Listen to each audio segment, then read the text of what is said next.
এই ভর্তাটা খেলে মাথা তার ছিঁড়ে যাবে। গ্রানটি কখনো বা ঝালে, কখনো এর ফ্লেভারে, কখনো বা এর ঘ্রাণে এত টেস্টি হয় একটা ভর্তা, না খেলে বোঝাই যাবে না। জগৎ বিখ্যাত ভর্তা বানানোর জন্য প্রথমে কিছু ঝুপি কচু নিয়ে ঘষাঘষি মাঝামাঝি করে পরিষ্কার করে নিতে হবে। গার ময়লাটা যতটুকু পরিষ্কার করা যায়, তারপরে সরিষার তেল দিয়ে মালিশ করে নিতে হবে যাতে চামড়াটা আগে আগে পুড়ে না যায়। এরপরে কড়াইতে দিয়ে দিলাম সয়াবিন তেল, মোটামোটা কয়টা রসুনের কোয়া আস্তে আস্তে নরম নরম জালে নরম করে লাল লাল করে ভেজে নিতে হবে। তারপরে দিয়ে দিলাম 6-7টা মতো শুকনো ঝালের কালারটা চেঞ্জ হয়ে গেলে তুলে নেব। এরপর দিয়ে দেবো 1 মুঠ পেঁয়াজে হলুদ আর লবণ দিয়ে হালকা একটু নরম হয়ে আসা পর্যন্তই ভাজা করে নেব। এরপরে চুলোর মধ্যে জ্বলতে থাকা আমার বান্ধবীর রূপের আগুন দিয়ে এগুলো ভালোভাবে পুড়িয়ে ঝলসে নেব। উল্টো পাল্টা করে ভেজে ভেজে একেবারে হাড়ির তলার মতো এরকম কালো করে নিতে হবে। একটা কাঠি গুজে দেখে নিতে হবে, সিদ্ধ হয়ে গেলে নামিয়ে এইভাবে আলতো হাতে যত্ন সহকারে চামড়াগুলো ছুলে নিতে হবে। কচুর গাছ চামড়া ছিলার সময় অবশ্যই মাথা ঠান্ডা রাখতে হবে। মাথা গরম করে বেশি বেশি চামড়া ছুললে হবে না।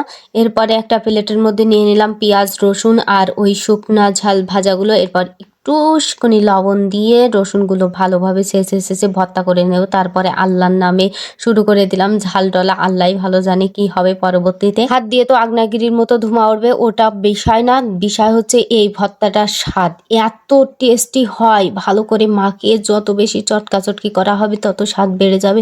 একটু দিয়ে দিলাম কাঁচা সরিষার তেল। ঘিরানে পুরো মৌ মৌ করছে চারিদিকে। একটা খুঁটি পুঁতে দিলাম যাতে কেউ নজর না দেয়। তারপর গরম গরম ভাতে আর একটু সরিষার তেল নিয়ে ডোলে চটকে মাখিয়ে অমৃত খাচ্ছিলাম।